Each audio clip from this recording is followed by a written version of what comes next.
عثمان بھی بٹھاؤ ذرا انہوں شانت کرواؤ جہاں نہیں بہنا وہ منہ چ بھابی.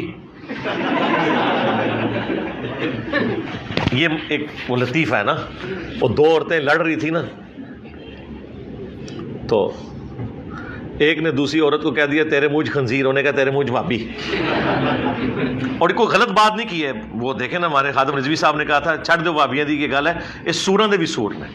اور یہ ساری باتیں میں تفنن کے طور پہ کر رہا ہوں, استغفر اللہ, کوئی مذاق کسی کا اڑانے کے لیے نہیں, میں آپ کا دماغ کھولنا چاہ رہا ہوں کہ کس لیول کے اوپر نفرت ان لوگوں نے پھیلائی ہے. اچھا جب یہ ہم باتیں کرتے ہیں تو یہ ہمیں برا کہتے ہیں. برا اگر یہ واقعی برائی ہے نا تو انہیں برا کہو کہ جنہوں نے یہ کیا ہے سب کچھ.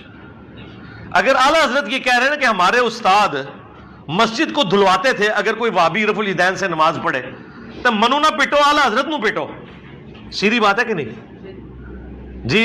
گند پہ ہی بیٹھتے ہیں جا کے, وہ گند کیتے